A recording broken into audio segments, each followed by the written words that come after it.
this computer. Okay, we are recording now. Excellent. Okay, we're recording.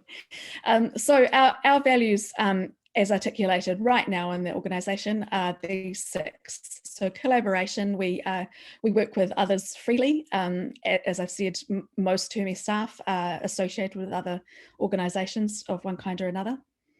Usefulness is our goal. We're not doing academic study for academic study's sake. We aim only to be useful, and if something that we are doing is not useful, we are happy to stop it and change direction as we are guided by our users. Rigour is important to us. We want our measurements to be accepted both by the practitioner community and be useful, and by the academic community and be convincing and credible. Because there's no point presenting data to governments in an advocacy role if the governments can tear them to shreds because they don't stand up. Transparency, we try to be open about our successes and our failures, and where we come from and who's involved. Innovation is important to us, and we are not in the least held back by tradition or the way things have been. We are interested in moving forward and doing things better, not moving forward for the sake of being new and different, but to always be trying to do things in the best, most efficient, most effective way possible. And really importantly, we're independent of all governments. So we are funded by grants and donations, and we have no conflicts of interest with any government organisation. So we are in a position, unlike, for instance, the United Nations, we're in a position to produce data that will just be factual and not need to worry about anyone's hurt feelings as we produce them. And then a little more about us. Just reach for my water.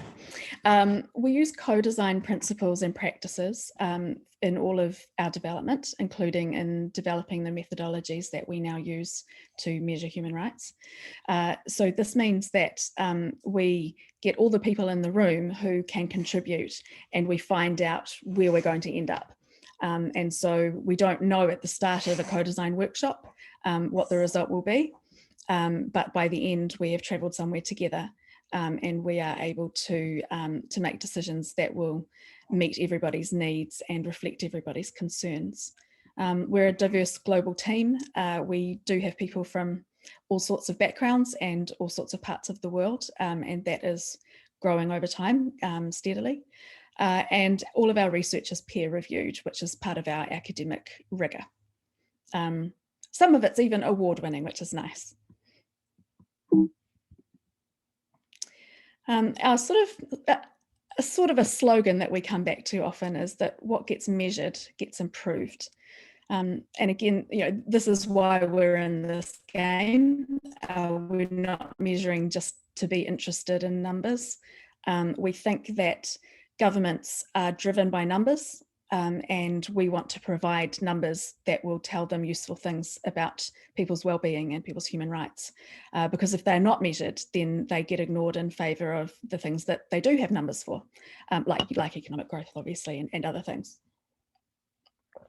So what gets measured gets improved. We are producing our, we're independent, but we're not apolitical in the sense that we have a position on human rights. We think human rights are good and that governments should pay more attention to them. So we are here to be of use in the direction of promoting human rights. But we're not an advocacy agency. We exist to produce the data and put it into the hands of people who will use it. And that's partly because that is where our expertise lies, and we want to focus on what we're best at. But partly, and I guess it's the flip side of this, the person in Senegal or in Vietnam who knows what is going on in the country is the person who is best placed to advocate for people in that country. And we are working to produce data for the whole world, so we will never be experts in every country whose data we produce. So we want to produce the data in partnership with people from those places and then put it into their hands for them to use in whatever way seems best to them. So I said before that we have 2 different methodologies. Let me just talk briefly about how they work. And as we show you the rights tracker in a few minutes, we'll go into more detail. And I just need to move all of your nice faces because you're covering my screen now. There we go, now I can read them all. So for economic and social rights, we count the ones that we measure are education, food, health, housing, which includes water and sanitation, and what we call the right to work, which includes income security, social security, includes measures of poverty, for instance.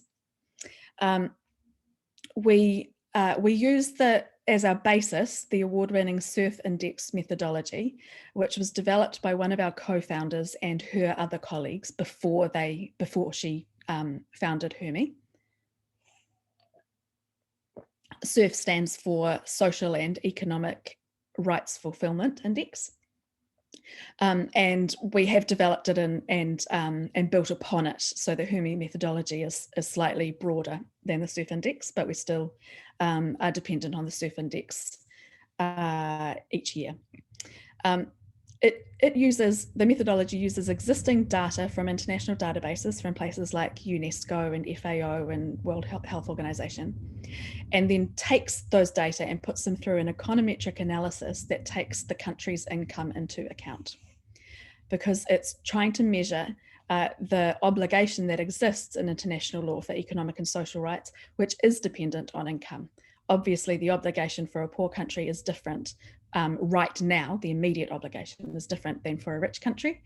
And while the underlying things like whether someone has water, whether someone can go to school, those things are very well measured. Obviously, there are many databases and collections of statistics on those things. What we provide that hadn't been done before is cross-indexing the achievement level in each country with what we think they should be able to achieve at their level of income, because that's the obligation, to use the maximum of your available resources to fulfill people's rights and to progressively get better and better at that. So we use a methodology that some fancy maths that Susan can do that I can't, to calculate at every level of income what kind of level of achievement we think a country ought to be capable of. And then we give it a score based on how much of that achievement they're actually doing. So because it uses existing data, and then we just put our own analysis over top of it, we can provide these scores for around 200 countries for just about everywhere.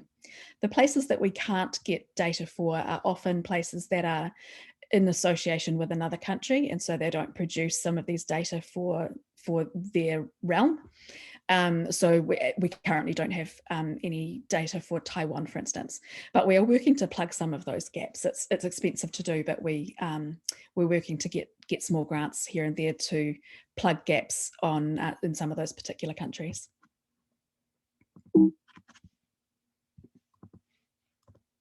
So for civil and political rights, there is no international database to draw on. We have to start from the start.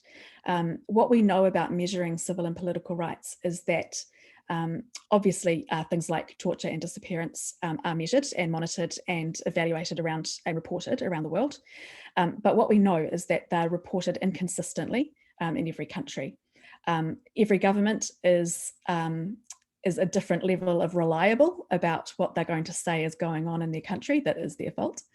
And so we know that there is always an undercount, that many of these violations happen either in the dark, like a disappearance or a torture event, or they happen in a diffuse, uncountable way, like suppression of free speech, where you don't know how many thoughts have not been uttered because of the chilling effect of the regime. And so we know there's an undercount in every country. We know that undercount is a different amount in every country. And that's what means that there is this measurement gap that we're trying to fill.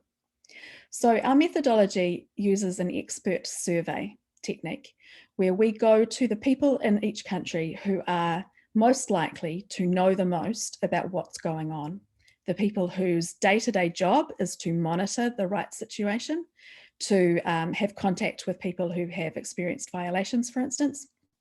And we ask them their general impressions of how common rights violations were in the previous year. And so we asked them essentially one broad question for every right to start with.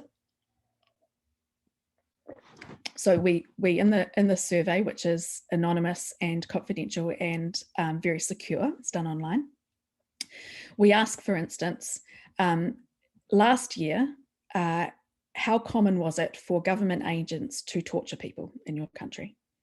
And people give an answer on a scale from very common to not common at all.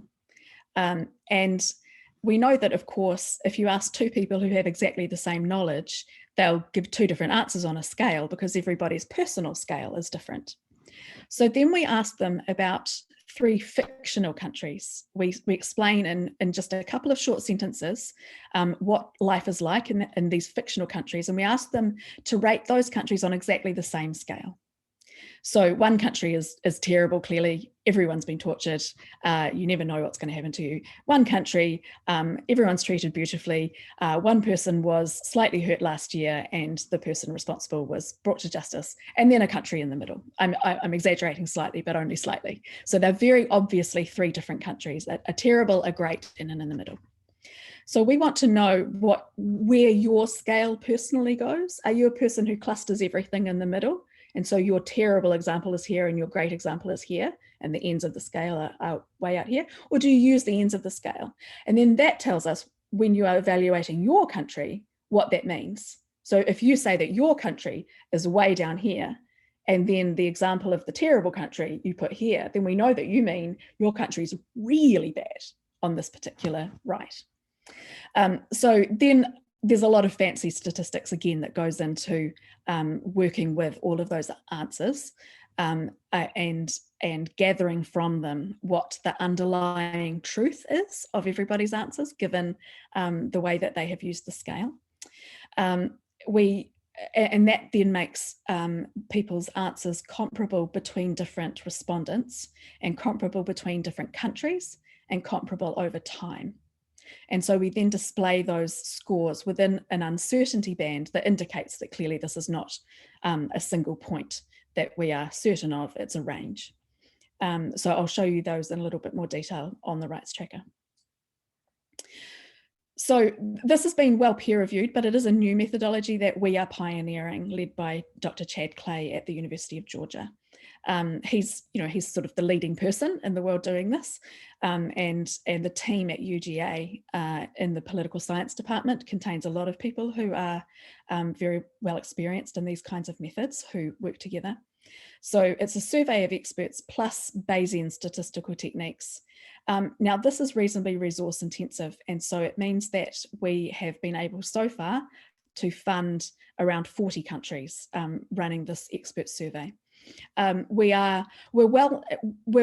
a well-oiled machine now, so all we're lacking is the money to expand further. And if someone gave us $10 million tomorrow, we could roll out the survey in the rest of the world by next year. So we're slowly expanding, restrained only by resources. These are the survey countries this year, and I've put 3 in bold: Hong Kong, Malaysia, and Taiwan, because they've just been added. So all of the rest of them we surveyed last year. We build every year. It's the same countries every year plus more. And I'm showing you the whole list because I'm going to show you the rights tracker in a second, and I'd like you to pick a country for me. So take a moment to just have a look at all of that. And I'll get the rights tracker ready to show you.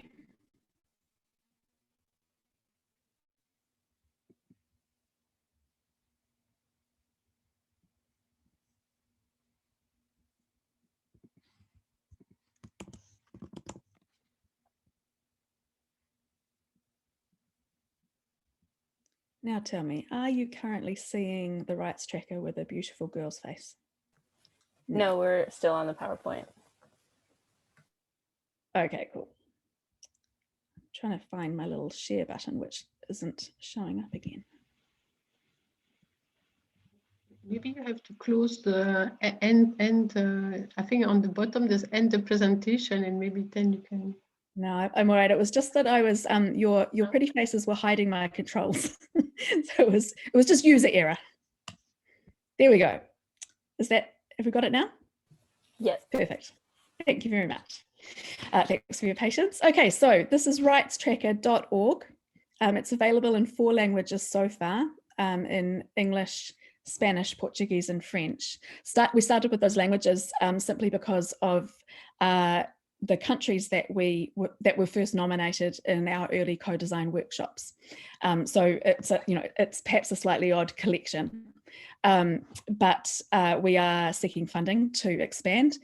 We have made our main website available in Chinese and in Russian just in the last month. And as soon as we have the funding, we will be expanding into the rest of the UN languages at least. But at least we've got 4 to start with. So I'm going to go in English, but you might like to have, if you have 2 screens available, do feel free to open up the rights tracker for yourself and feel free to switch to whatever language you prefer. On this front page, you can start by just putting in whatever keyword you're most interested in, or you can go to one of these menus. So the rights menu has the 3 categories of rights that we provide summary scores for, and then the 13 rights that we have scores for, and then also the indicators that underlie the rights for economic and social rights. And you can go to any one of these and it will take you to a page that shows you every country's score in that right or indicator. You can go to countries and it has every country in the world. Whether we have the data or not, they're all there, and so whatever we have available is there. And then you can also, as I'll show you a little later on, search by people group for the countries that are in the survey, because these data are generated through the survey as well. So can I ask you to choose a country that is in our survey that you saw on the screen before? Don't be shy. Maybe Tanar or Laura want to choose one because I know they work on specific countries and there were some in the list. Great.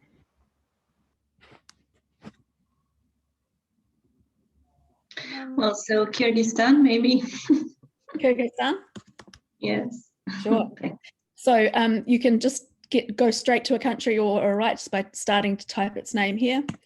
So I don't even need to remember how to spell Kyrgyzstan, which always I have to slow down and do carefully. So here we are on the Kyrgyzstan page. And immediately you have the scores for all the rights that we measure on this front page to start with. This is just the summary kind of page, and you can scroll down and see everything in one place. Now, importantly on this front page, you can also click here to download this front page as a nicely formatted PDF. And this could be, I talked to Nicoletta about this, this would be a useful thing to do for CSOs who are sending fact sheets to UN missions or diplomats that they're trying to lobby. So anyone should feel free to just hit download, and then they've got a PDF copy that they can send around. This is the overall summary, and then we get into more detail for each set of rights. So I'm just going to, Tori's going to do the quality of life rights in a little while, so I'll jump over to these civil and political rights. We split them into two categories: the safety from the state rights, the physical integrity rights that you can see here.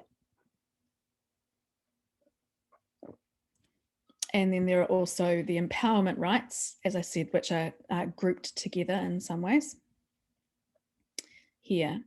And so you see that each score at the side is presented within an uncertainty band.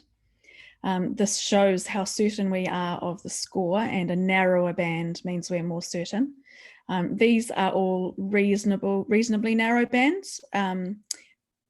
They show a spread of 1 or 2 points out of 10. What we say is that the true score is somewhere in here. It's most likely to be somewhere in this band. Now, we don't know what the true score is because we only have limited information, but our best guess is that it's 5.5, that's in the middle, that's the mean, or it could be anywhere in here. And it's important when you're trying to compare things, particularly if you're trying to compare 2 countries in a region, if there is an overlap of uncertainty bands, then we are not sure which of the countries is higher and which is lower, if there's any overlap. So that will come up a little more as we go through. So we have 3 scores here. If we go over to safety from the state, another 4 scores here, 5. Oh yes, yes, I didn't see this bar. For countries who do not have the death penalty, they get an automatic 10 out of 10. That's the only one that we do that for. And you'll see the difference in these in the width of these bands. So extrajudicial execution. The width of the band is influenced by 2 main factors. One is the number of respondents, and the other is the similarity of their responses. Now, because we're within one country here, probably the number of respondents is steady-ish across all of these rights. Some people may have filled in only half the survey, and so it may be a slightly different group of people who answered for each of these, but it'll be around about the same number. And so the variation here is probably in the divergence of people's responses. So people, when they were asked a question about how often the state extrajudicially executed people, or state agents did, they were pretty sure about how common it was. They had similar answers, taking into account the scaling that we do. But when it came to disappearance, people had slightly more different answers. And that will be for a variety of reasons, but mostly because people will know different things, obviously. We will have people answering who are specialists in particular areas of rights. So some will be experts on disappearance and some will not. We have people who are experts in particular geographical areas. So some may be working in the more dangerous parts of the country where disappearance is more common, and so their perception will be different.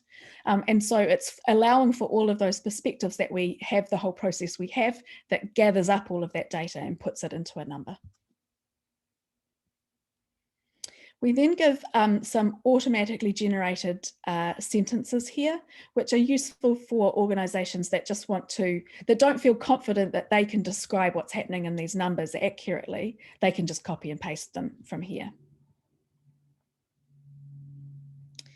And then we get to the over time graph. We've only been running the survey for 3 years, and so there are some countries where there are strong trends. There's not a strong trend right here for these rights. Things move up and down a little bit, but these uncertainty bands, they've now sort of flipped 90 degrees. But again, we wouldn't say that there has actually been a drop between this year and this year, because while the mean number has dropped from 5.1 to 4.4, the uncertainty bands for both years overlap almost entirely. And so it's possible that the real score in 2018 was 4.5, say, at that bottom edge of the uncertainty band, and the real score for 2019 was 5.3, which would be going higher. So the range doesn't allow us to make a claim about a trend in this case on this particular right for this country. But there are instances throughout the data where there's a very clear drop that goes beyond the uncertainty band. For the economic and social rights, we have a much longer time series, and so the graphs will be more interesting, and we'll see them in a little while. For each of the rights, for all of the rights for survey countries, we also have data on which groups have been identified by our respondents as being most at risk of violations. So when we ask our question about how common it was for people to be arbitrarily arrested last year, we then say, and who was most at risk of violations of this right? We give them a pre-selected list that's been generated by co-design over several years. We change it and update it slightly every year and add groups that people have asked for. It's getting slightly too big now. We're working on how to prune it. So it's a pre-selected list that they select from.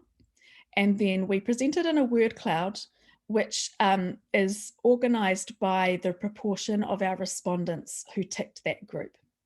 So it doesn't mean that these groups in larger type are more at risk than the other groups. They're just more commonly identified by our experts. Also, there might be groups that don't appear on this word cloud that were in fact at risk. Because the people who know about those groups either weren't thinking about them at the time when we asked the question, or they weren't participating in the survey. So we don't make strong claims about whether groups are more at risk or less at risk or not at risk, but we can say just the sentence that shows up when you hover, that 64% of our human rights experts in this year identified detainees as being at risk of having the right to arbitrary arrest violated. Sometimes it's slightly circular, like homeless people at risk of violations of the right to housing. Well, yes, but that just because it's obvious doesn't make it less true, obviously. So you can see each of the ones for this category by using this drop-down box. And then you can also go to the people at risk tab and see all of the word clouds all lined up in a row. So you can get an idea of trends. And at the top, you can even select a group that you're interested in, and let's say women and girls. And then it will pre-highlight for you where they appear in the word clouds so you can easily find them.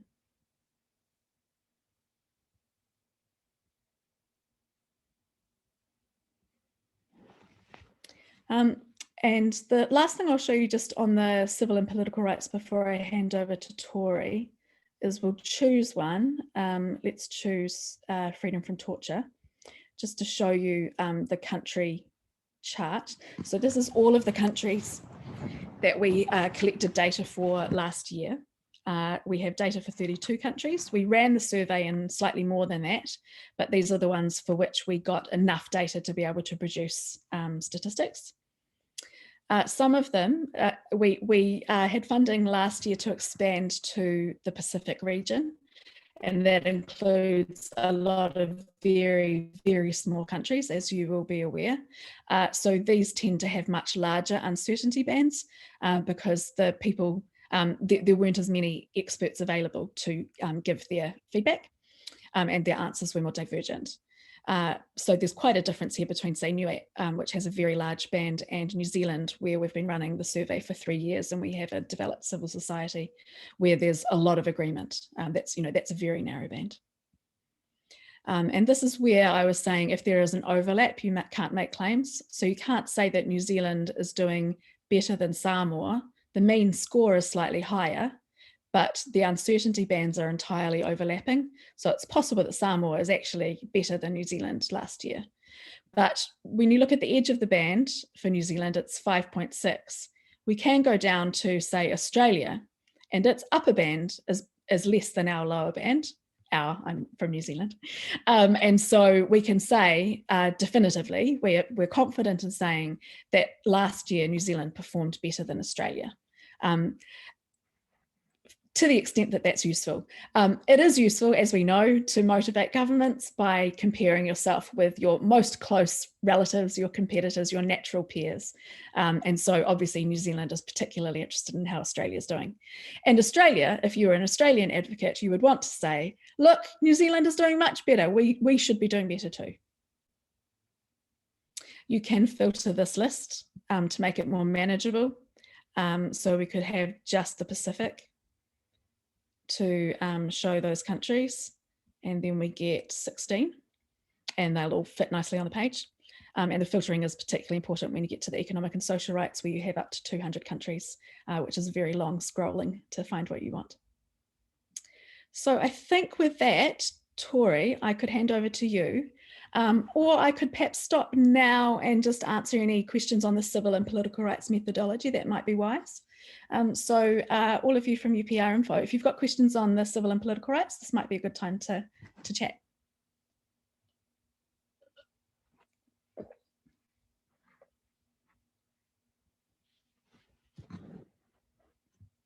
Please don't be shy.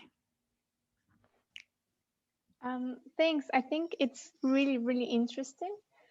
I think within the UPR, we don't have this comparison of countries, and like you said, it might be very useful for civil society, human rights defenders to portray how their countries are doing. And I was just wondering if, while you do your methodology, you also consider going into civil society reports to human rights bodies or treaty bodies, special procedures, even the UPR, and either gathering information from these submissions or maybe even trying to reach out to these civil society experts, and maybe they can provide you data on this, because I think it might be quite interesting for all of us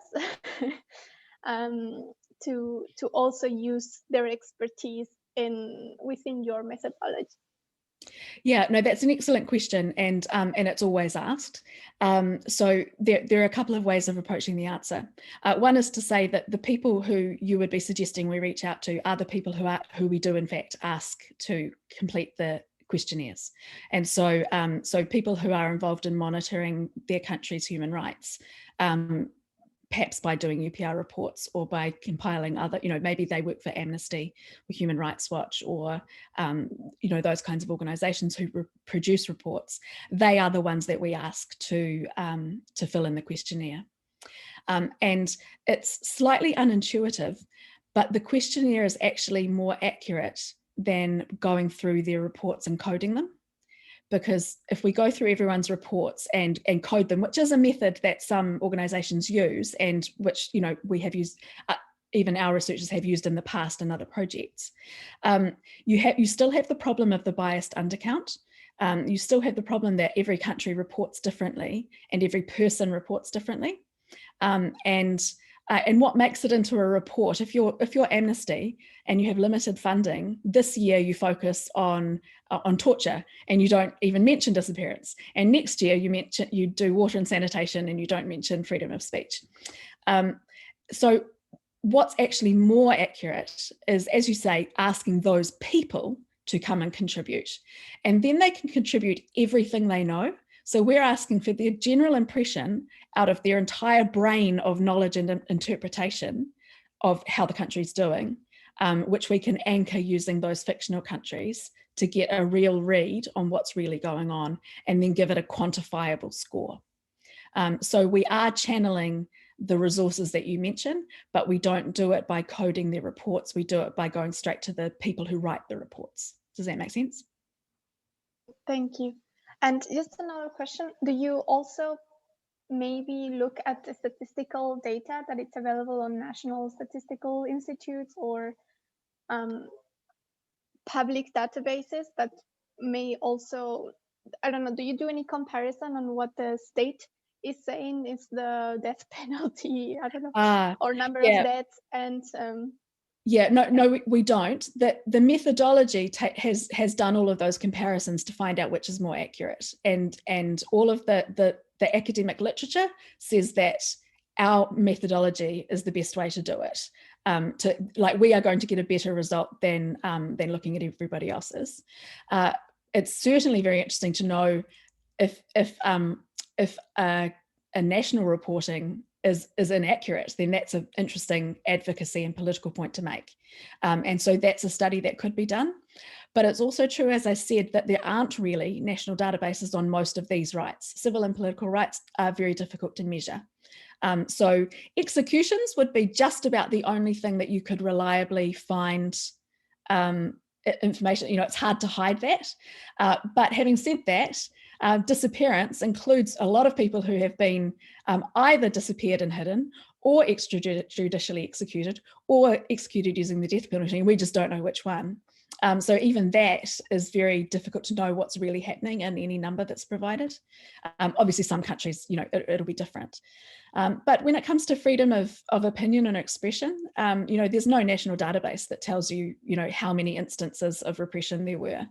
And the way that we measure those things is giving a more accurate, more robust and comparable number than any of those other sources. It takes a little while to get your head around, I find, because we're so used to thinking that, there are numbers out there and that's what you should do. And just asking people, that's not reliable. But actually, these are the experts. It's one useful way of looking at it is it's not like a political poll where you go and find 1,000 people and ask them who they're going to vote for. It's more like an expert panel that you invite into the minister's office to give advice on an issue. And so you're getting the 7 most knowledgeable people to come into a room together and discuss something. And you're thinking that everything that needs to be known is known by these people in the room. And so this is going to be great advice. So that's the kind of thing that we're doing. We're going to the 7 most knowledgeable people, or more than that usually, but even 7 would be great if they are the most knowledgeable people in the country. Then we're going to get really good data, which is why you can see, this New Zealand score is, a tiny uncertainty band. It's amazing that, we've asked, say, probably about 30 people in New Zealand, experts in a range of different rights. We've asked them, how common was it for government agents to engage in torture and ill treatment last year? And what kind of, and therefore what kind of score should we give? And they've all said the same number essentially. So, there's a lot of agreement because they are well equipped to be giving the answers. Other questions about the civil and political rights before I hand over to Tori? Talia, I'm just wondering, maybe I missed this, but your process for identifying the experts, and then I see at the bottom on your screen, I'm curious about the footnote G that says that some respondents work with the government. So maybe you could just expand on that. Yeah, that's really good. So because it's a panel of experts kind of approach, it's a small number of people, and they all know each other within most countries. So what we do is we use a snowball methodology to identify and invite people to participate. People don't put their hands up and say, I'm an expert, ask me.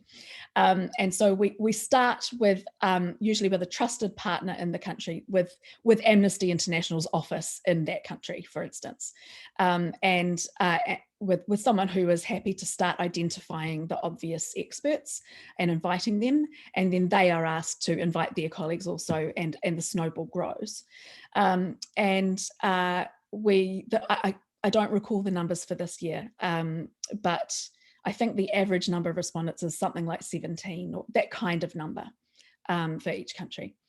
Now our cutoff is 5, and so we have to have 5 respondents in order to produce data.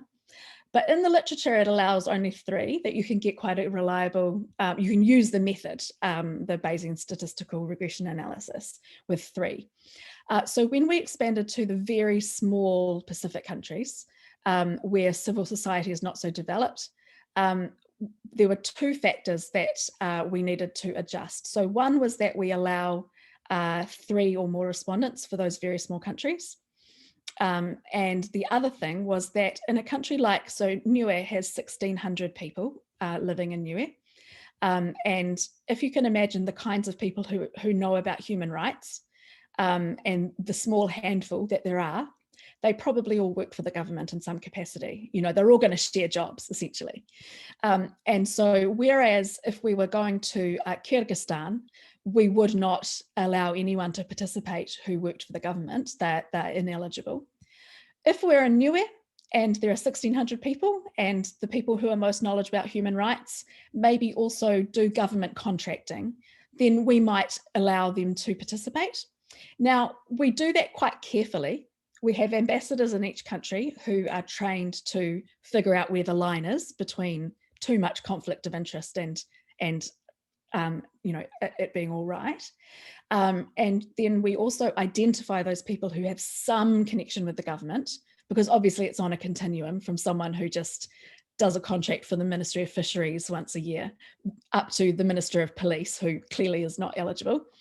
And those people get an extra couple of questions about exactly what their involvement is, and their answers are sorted differently, so that we can see if their answers are skewing the sample. So we do extra analysis on it.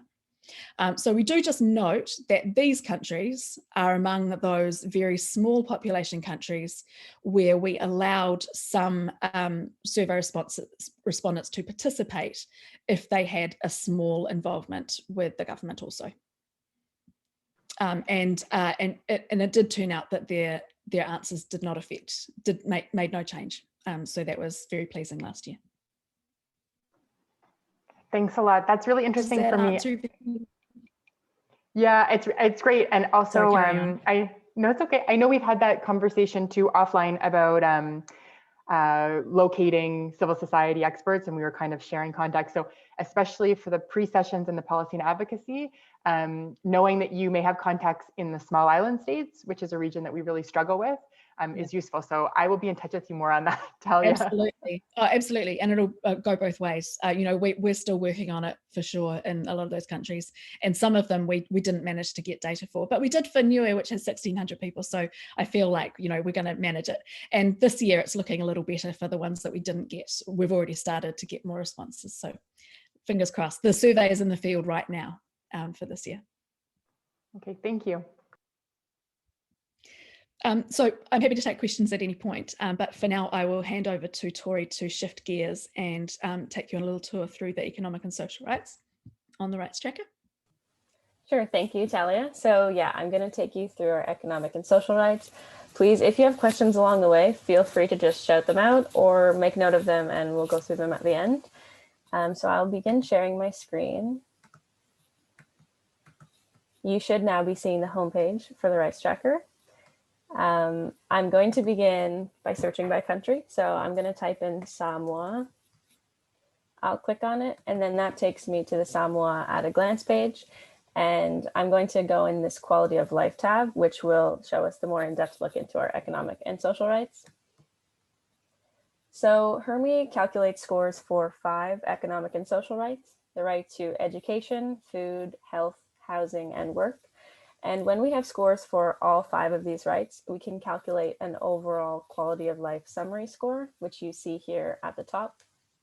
So the first thing I want to point out is that, as Talia explained, our civil and political rights are given a score out of 10, while our economic and social rights are given a percentage score out of 100%. So the reason the scoring is different is because we use a completely different methodology to calculate our economic and social rights than we do for civil and political rights. So under international law, countries have the exact same obligation in their respect for civil and political rights. The standard is the exact same, but that's not the case for economic and social rights. So under the International Covenant on Economic, Social, and Cultural Rights, countries are obligated to realize these rights to the maximum of their available resources. So there's a different benchmark to meet depending upon a country's level of income, which is called progressive realization. And HRMI's award-winning and peer-reviewed methodology is the first in the world to measure progressive realization. So through this methodology, we can actually track how well countries are meeting their international obligation, and we can compare their performance to other countries. So it's really very useful. So I'll explain now what these scores mean. So we'll look at the right to health in Samoa. They're scoring a 74.5%. That does not mean that 74.5% of people in Samoa are enjoying the right to health. It means that Samoa is currently achieving 74.5% of what HRMI has calculated to be possible at its current level of income. So HRMI calculates this 100% target based on what has actually been achieved by countries with a similar level of income. So I'm going to switch my screen and show you a chart that illustrates this. So you should be seeing a graph now. Yeah. Great. So this is a screenshot taken from one of our YouTube videos. We can make that link available to you. And I also believe that Nicoletta already has the link. So this graph is not showing you HRMI scores, but it shows you how we can get the HRMI score. So this graph is showing raw data on secondary school enrollment around the world. So countries are plotted on this graph according to their per capita income on the x-axis and net secondary school enrollment on the y-axis. And then this red line shows you the 100% target of what has been achieved by countries at each level of income, therefore what is achievable by countries at a similar level of income. So the HRMI score is given as a percentage of this target. So a country that is achieving here, for example, will be compared against this target and then compared to countries in a similar level of income. So this means that HRMI is setting an achievable target for countries to aim for and be measured against, and we're comparing countries in a similar situation. So I'll take you back to the rights tracker. You should be seeing Samoa's quality of life scores again. Yeah. Great. So back to the 74.5% on the right to health. This falls within our very bad to bad range of our HRMI score. It's kind of right on this line. you'll see that the very bad range is quite broad, followed by bad, fair, and good.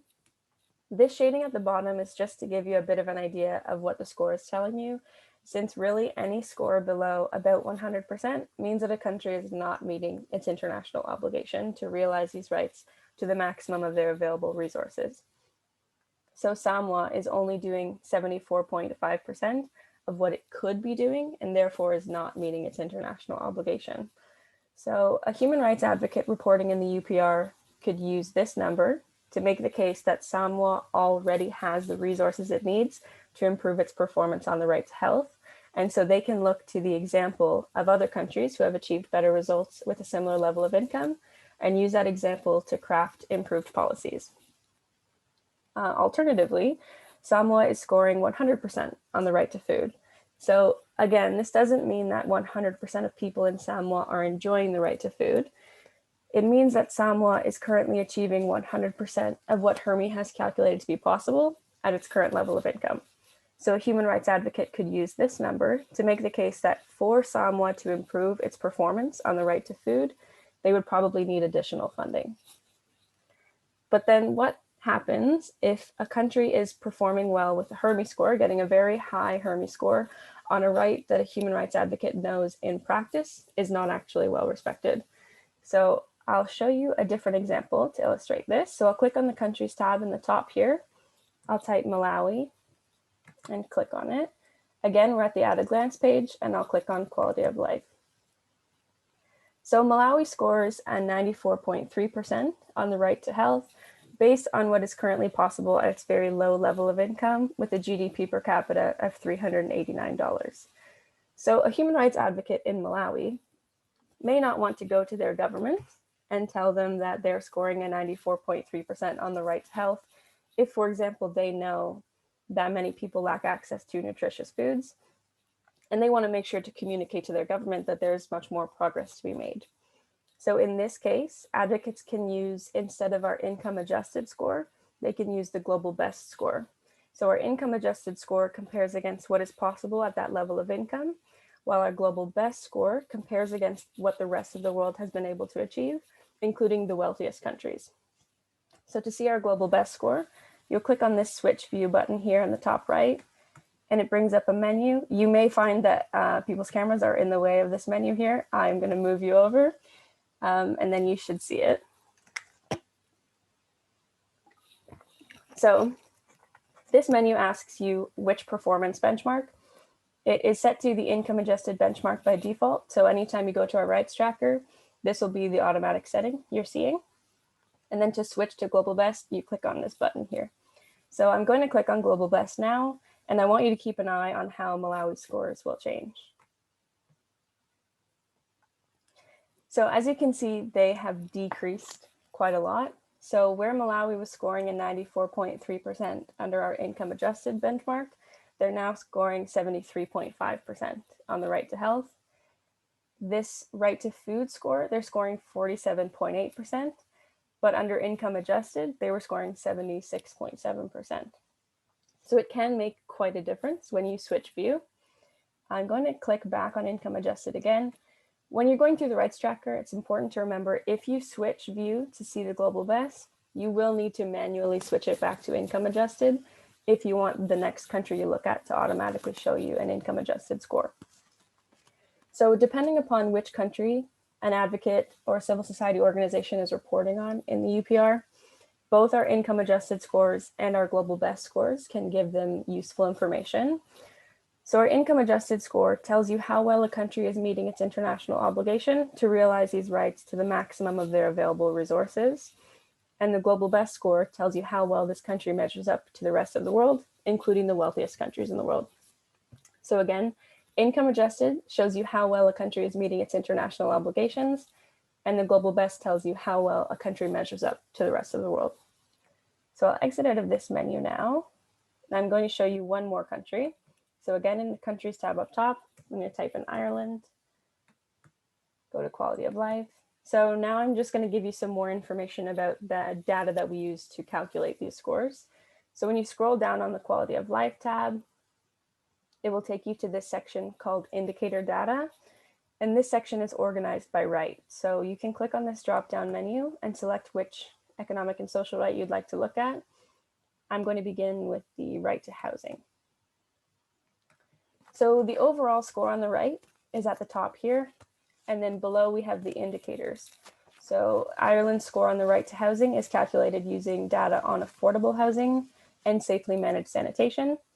Although I want to make the point here that these values are not raw data, these are also HRMI scores.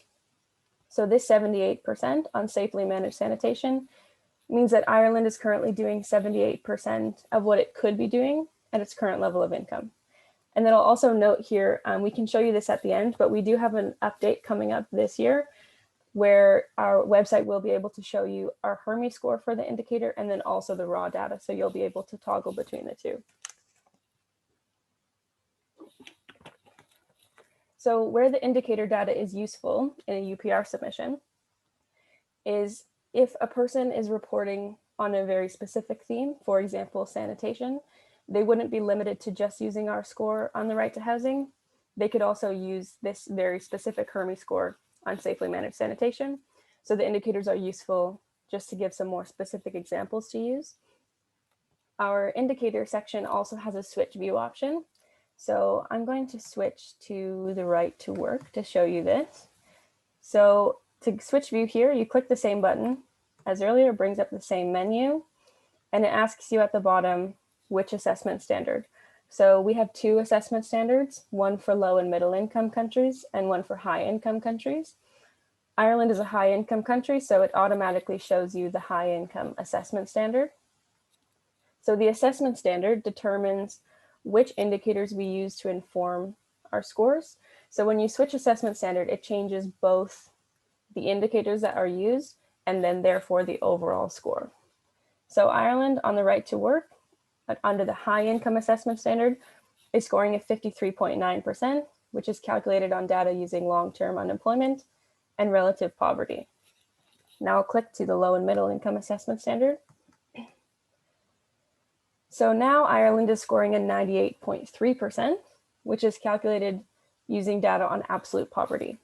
So if we use absolute poverty as the only indicator for all countries, then high income countries like Ireland would all be scoring really highly, and it would be difficult for us to actually see the differences in their performance. So we use two different assessment standards to make sure that our data is giving the most complete picture of the real situation and allowing us to compare how countries are really performing. Because in this example, Ireland is scoring almost 100% under the low and middle income assessment standard, but under the high income assessment standard is scoring only 53%. So it really does make quite a difference. The other reason we use two different assessment standards is that some data is more readily or consistently available for low and middle income countries versus high income countries, or vice versa. So I'll switch back to the high income assessment standard. And in this drop-down menu, I'll select the right to education. So in a high income country, we assess the right to education based on secondary school enrollment. And then these three scores on science, math, and reading come from data on standardized tests. These standardized tests are not administered in every low and middle income country, so that data is just not as consistently available. So we use different indicators for low and middle income countries. So I'll switch here to the low and middle income assessment standard. And then here you see our right to education in a low and middle income country is calculated using secondary school enrollment and primary school enrollment. So it's helpful to know that you can switch view just so that you can see all of the data that we have available, because even though we use different indicators for the low and middle income assessment standard versus a high income, we calculate a HRMI score for all of the available indicators. So a low and middle income country's right to education is assessed using secondary school enrollment and primary school enrollment. But if a low and middle income country does run those standardized tests, we will calculate a HRMI score for it, which you can see by switching assessment standard to the high income assessment standard. The other way this is especially useful for people researching for UPR submissions is that if you, for example, search on our rights tracker, you go to a country and find that we don't have a score for a right that you're interested in, you can switch assessment standard and we may have data under the other assessment standard. So in that case, you wouldn't be able to use the HRMI score for the overall right, since it's not calculated using the most relevant indicators, but you could use the HRMI score on the individual indicators and have those as specific examples. So switching view just makes you sure that you're seeing all of the data we have on our rights tracker. With that, I'm going to switch over to Talia to show you a bit more on our economic and social rights. And I guess we can pause as well if you have questions.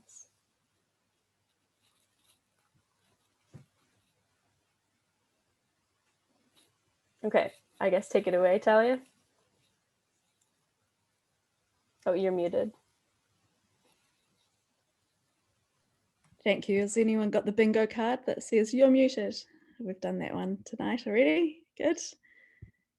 I just need to find my rights tracker again among my 73 open tabs and windows. Right.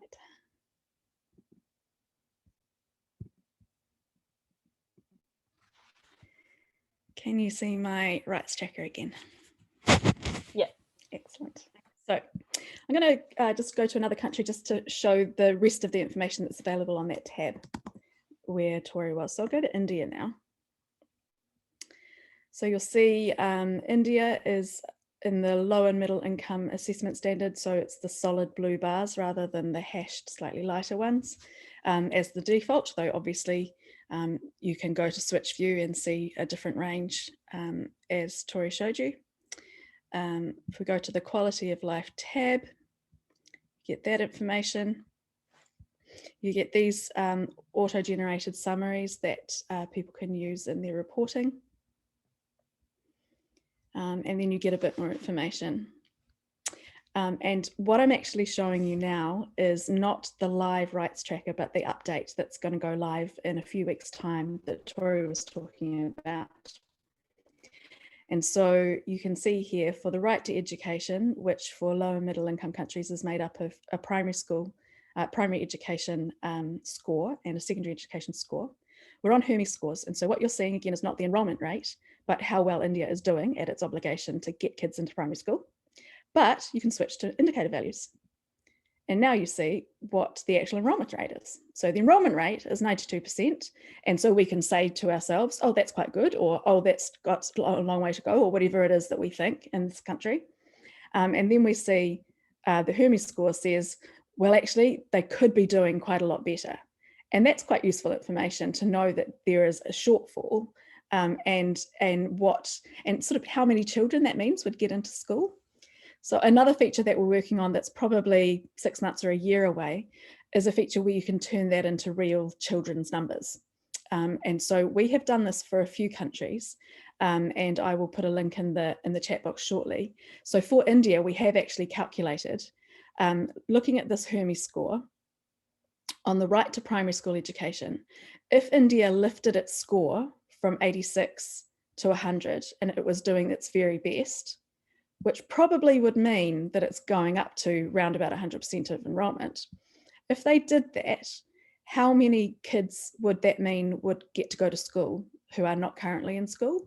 So if we go to this enrollment rate, 92.3%, we have a method where you can go to I think it's World Bank or OECD statistics, how many children are there of school age in India right now, or in the year of the data. And what's 92.3% of that, and what's the shortfall? And if India performed as well as we want it to, as well as we think it could, we will be able to say that would mean that probably 3.5 million children would have a better chance of accessing primary school education, which is a compelling kind of way of putting the improvements that could be made. And I think that could be really useful in UPR submissions and certainly in lobbying diplomats to talk about the real impact that would be made if countries changed their prioritising, particularly for these economic and social rights. We also show a sex disaggregation, again, of the HRMI scores, not of raw values. So, for instance, on the right to education, we're not saying that more girls are in school than boys are in school. That probably is true in this case.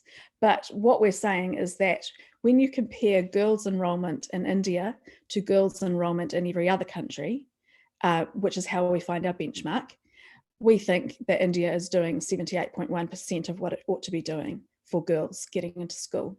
And then completely separately, when we ask how many boys get into school in India versus boys in school in the rest of the world, that's the figure that we come up with. And so India is doing slightly better for girls than it is for boys. And now we have a much longer time series depending on the right.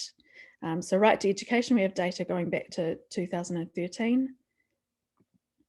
Right to food goes all the way back for 10 years of data, 11 data points.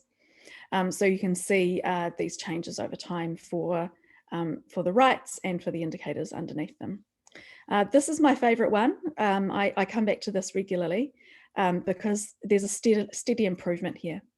And I think this is particularly useful for the UPR, for lobbying particularly, because we know that diplomats like to be diplomatic and they would like to be able to tell some good news. They always like to start their 55 seconds with, we commend India for the improvement in the access to the right to housing that is shown in the HRMI data.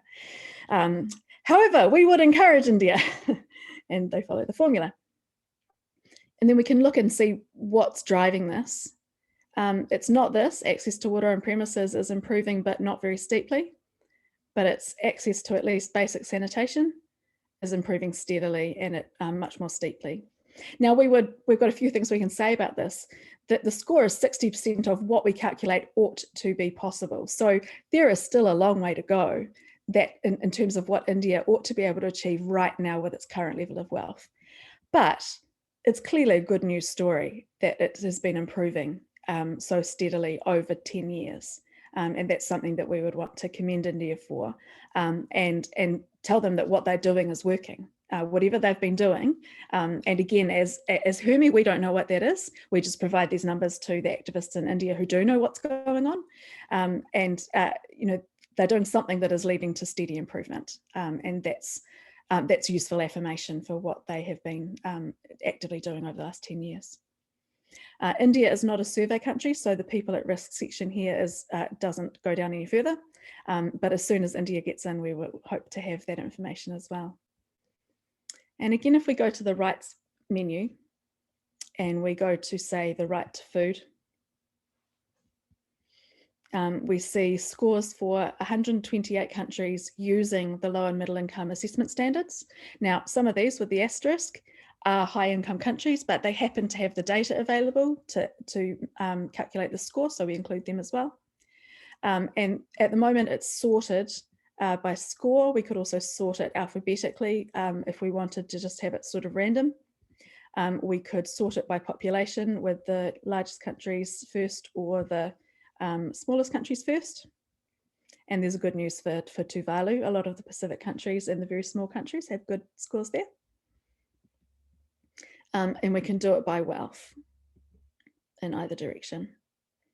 But then we can also filter it. I'll take it back to just sorting by score.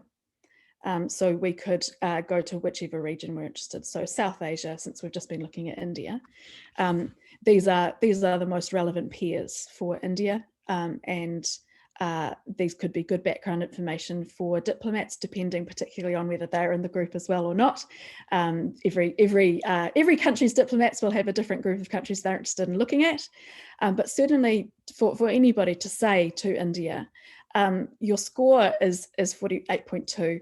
We know you can do better, and more than that, your near neighbours are all doing better as well. And so there really is incentive to focus on making some improvements.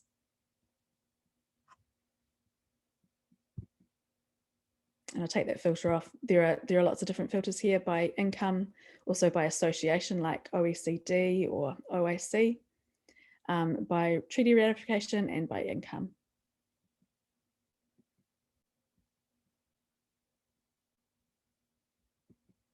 So I'll stop sharing there now.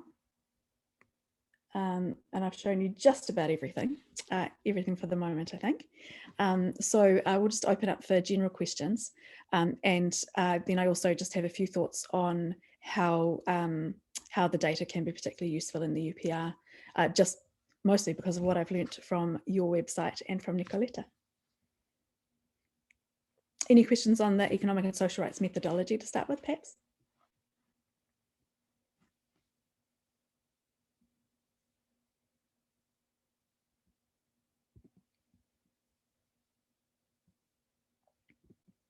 All right, well, I'll move on and just go back to my PowerPoint for a minute, but do interrupt with questions at any point. So this is the slide, it says your because it's a slide that I used at our presentation last week. When people are writing UPR submissions, this is how we think that, you know, the sort of checklist they can go through. You know, our data are useful to complement their findings. So they might have some data and we have other data that will help to round out the picture. They might have the raw values and then we can provide the rights analysis that adds around a picture to what they're saying.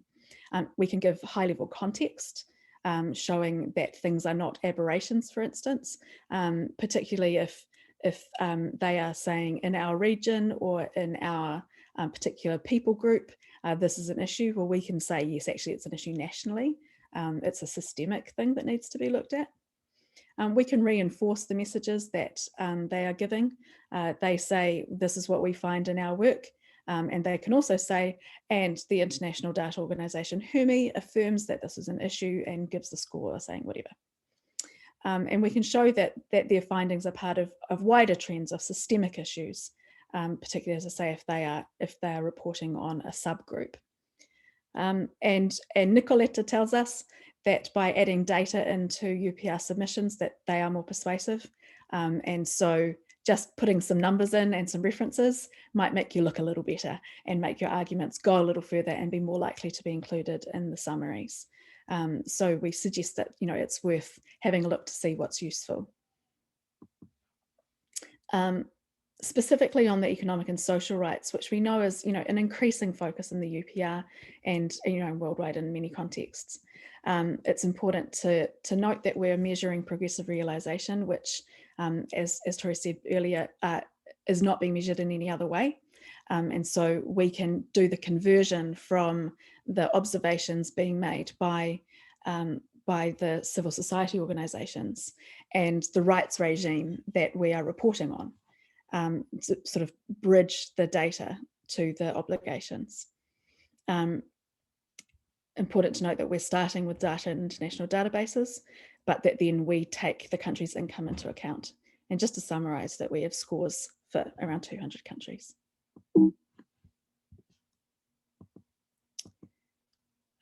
So the PDF download that I showed you earlier, it's available for all countries. You can include it, CSOs could include it as an annex. Nicoletta was talking to them about annexes last week, and that was a revelation to people. So that was great to know that there's an extra way to put some extra information in, which again might make it more persuasive. And particularly with the growing trend of including fact sheets when people do their diplomacy and their lobbying, these PDFs will be great fact sheets. And I've just got another slide pointing out where they are.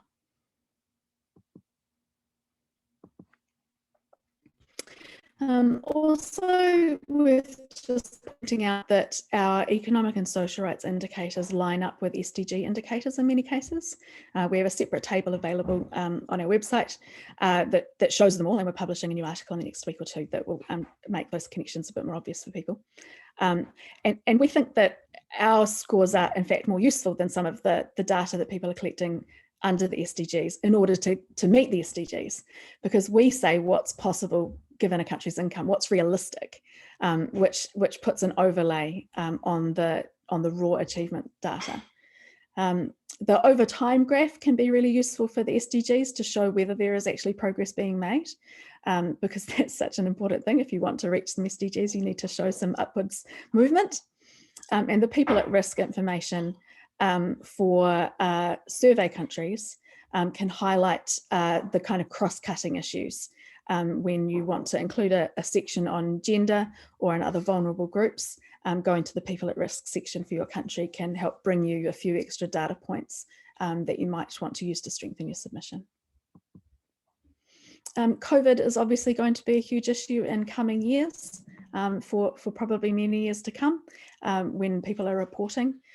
We are including COVID research this year for the first time, obviously for the first time. The question, the survey that's in the field right now has a question for every right asking to what extent it has been affected by the pandemic. And there will also be qualitative data in an open field for people to talk about. So we'll be publishing that data in June, and I imagine publishing further detail throughout the year because I suspect it will be quite rich data. So for anyone who's submitting from June onwards at any part of the process, that will be really useful to go and look at, again, only for survey countries. So for maximum of 42 countries this year. And if people want to be alerted, we've just suggested that they follow along with us. And you know, if they want to be reminded that it all comes out in June, but it's all automatically updated on the rights tracker. Just an extra note about gender, if an organisation is reporting specifically on gender because that's their focus, or because they want to strengthen their submission by including an extra section on it, we have the sex disaggregation for education, food and health, and survey countries you can follow and look to see where women and girls are noted. And we also, one of our 3 measures of health is a reproductive measure for both the lower middle income and the high income countries. And so that could be an extra data point that you could add in. So this is for the CSOs we're working with and also for all of you. We do exist to be useful. We know that our data are complex and not easy to grasp at first glance for most people who are working on the ground and who are going to be writing submissions. We're really happy to help. So we're happy to run this kind of workshop for any organisation. It's something we enjoy doing and are very delighted to be asked. So please encourage anyone you speak with to get in touch and arrange for a workshop. We'd be very happy to do that. And it's great that people are very happy to use Zoom these days. We used to have to be in the same place as you did, and now anyone can access a workshop. There's my email address, which obviously you will all have. We also have a whole bunch of new interns, like Tori has been. And so we really are, we're pretty well staffed to be able to help civil society organisations. We're really happy to assign an intern to work with a CSO to help plug our data into their report, to be their research assistant for that purpose. So, we really able to provide assistance. So we don't want people to be shy in asking. And so if you can encourage the CSOs you work with to get in touch to request that help, we really are happy to help. This is a new slide just for you. Things that we wonder about future collaborations with us. And Mona, you and I have been talking late last year about this as well. So we're very happy to offer training for CSOs through UPR Info. In fact, we would be delighted to do that. And I think the uptake was astonishing. The number of people who came along, both who registered and then who actually turned up. And I think that using both of our networks to advertise the workshops probably helps increase the reach for both our organisations. So we would be very happy to do that in collaboration with you anytime you like. We could do one a month if you want. Perhaps, I think we think that our organisations are reasonably complementary, that we have similar approaches to the world and to civil society and to the United Nations, but that we are producing data and you are working with advocates, and that those two things can go together nicely.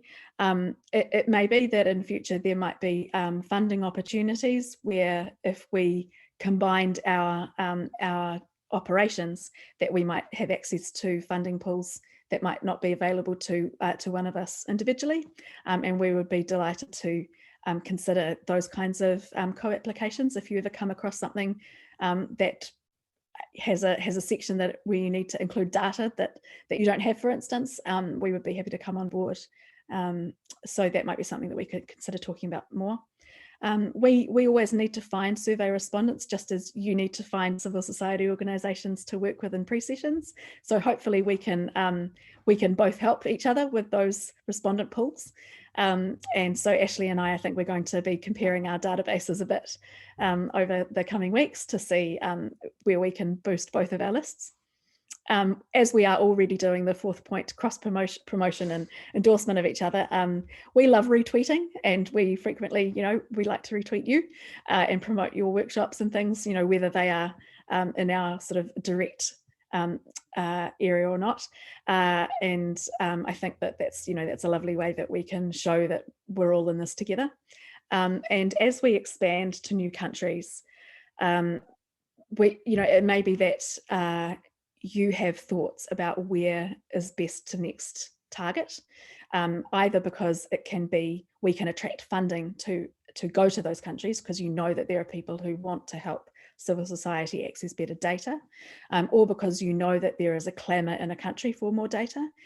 Those things can help tip the balance to decide where we ought to focus our energy next. We're in 42 countries now. We've got 170 to go, and so if you have thoughts about our survey expansion over the years, we would really love your input, because we are always guided in a co-design kind of way by our sort of community. And you might have other ideas for ways that we can work together, and I would love to hear them. So I will stop sharing my screen now and invite you to all to feel free to just unmute. I think you don't seem to be in loud households, so feel free to all unmute so that we can just have a general conversation. I'd love to hear your thoughts on other ways that our data could be useful that we haven't mentioned, any other questions you have on methodology or anything else. So I'm going to leave some silence for you all to fill.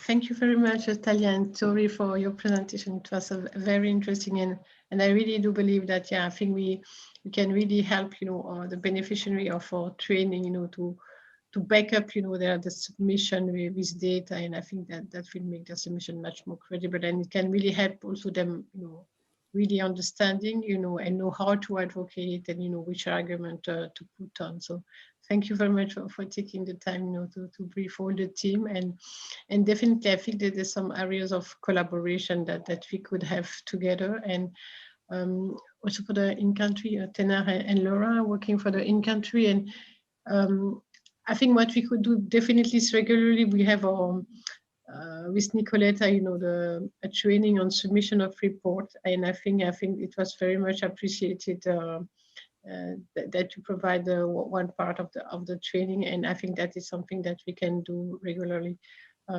We are also exploring with Ashley, how, because she's working on advocacy, how we could also train how they can use the data in their advocacy, especially in the fact sheet, as you were mentioning. And Tenar and Laura, they also have, as they're working along the UPR cycle, I think there's definitely ways that we can collaborate together. Do you have, because we are working mainly in English and French, you have some interns working in Francophone country, because I'm thinking of, for instance, we have, I think, Togo in the pipeline as a French-speaking country. Because when we work in country, we really have some priority country where we follow up with them, and that could be something interesting. Also to provide them, in fact, with the training. I know your tracker, I saw that it's also available in French, and I was wondering if you have one intern speaking in French, and I think that they would definitely benefit a lot also. Yeah, I absolutely agree. We are extremely light on francophones. We have several Portuguese and an enormous number of other languages, but we don't have any native French speakers. We have several people who speak all right French, but it's going to be a little bit of a stretch, I think, for each of us who speaks a little French to be able to, for instance, do this kind of back and forth. But I think we can work up to it. I think we will be able to manage it in the future. And we are trying to recruit more Francophone interns So if you come across anybody who you think would enjoy working with us for a few months, who happens to be Francophone, then we would love to hear from them as well. Yes, definitely. That is something we can explore, because it's true that here we have kind of a pool of, some students sometimes who are, very bilingual, French and English. And I think that is something we can explore.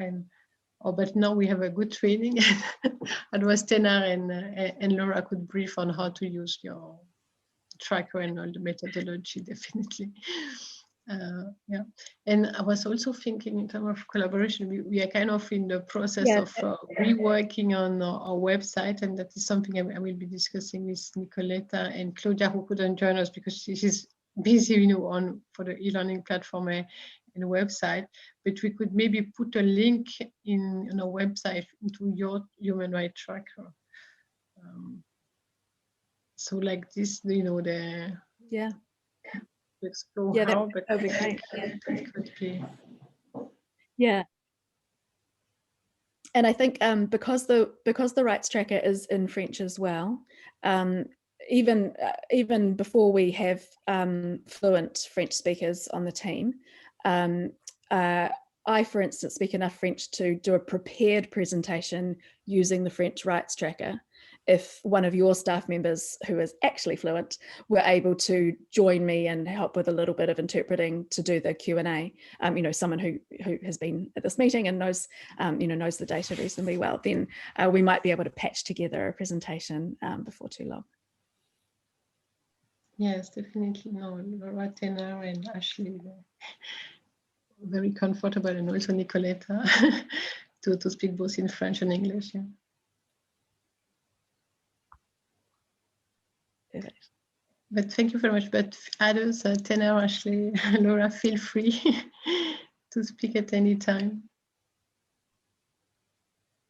I think. No, I just wanted sorry, to go ahead. Go ahead. No, I just wanted to say thank you. It was really interesting. And I think also not just for the submission, but when we help states throughout the whole process to evaluate progress in their UPR implementation, this can also be useful. So looking forward to working with you, and thank you again. You're very welcome. I'm sorry, my internet connection is a little slow at the moment. I'm just switching to my phone and I'm hoping that's going to speed it up a little bit. But you're most welcome, Tenar. Thank you. It's great to meet you.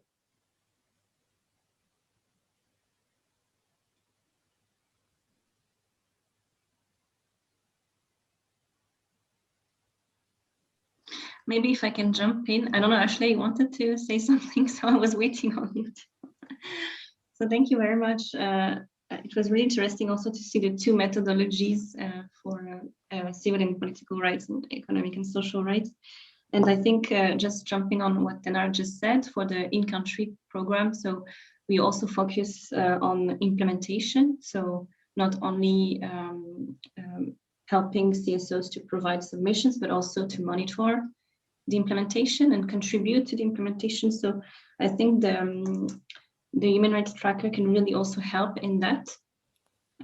Also in engaging a dialogue with the government, because that's a bit what we are trying to do in country, is not each stakeholder to work in isolation. So to have this kind of data, and actually a lot of CSOs have struggled to find data, to collect data. So that could be also really interesting to engage in a dialogue on the implementation and to show progress or regression over time, but with numbers behind. So especially as well in some countries, the government really used this lack of resource, or and I'm not saying it's not a bad excuse, but they also often CSOs find out that that's the answer to their concerns. So that tracker is really, really interesting for that purposes and to put into perspective things. So I see a lot of opportunities also for when we work on the implementation, not only on the preparation of reports, for instance. Yeah, that sounds great. And we would be very happy to send a team member to any of your in-country trainings to do, a short session on the data for that country, which would obviously be a shorter session. You don't need to understand everything on the entire rights tracker to just look at the numbers for your country and use them. So yeah, feel free to ask if if you're putting a program together.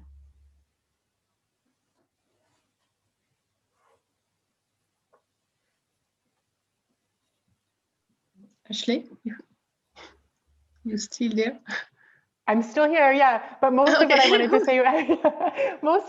to say, was already covered by actually Mona and Tanar, because I just wanted to give some examples of what we had planned, Talia, to work on together. And I will come back to you today or Monday with some dates, but just to give especially my ICP colleagues ideas.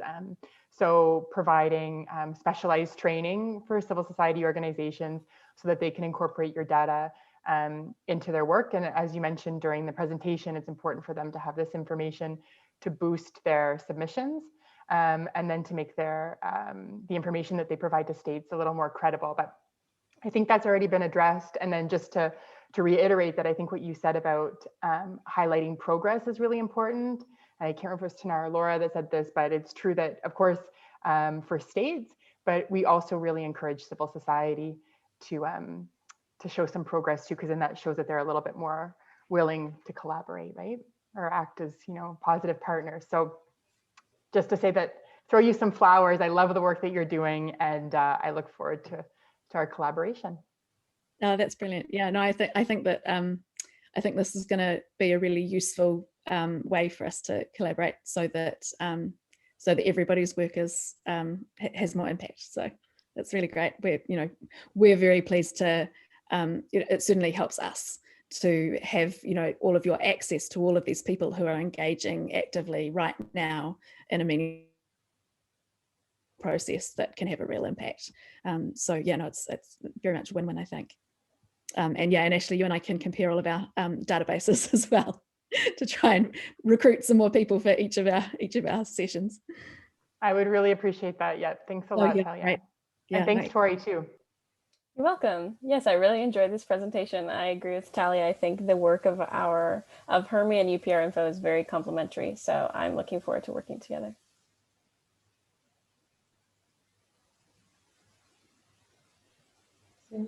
So thank you very much, and thank you for Tori for waking up early, and Talia for staying late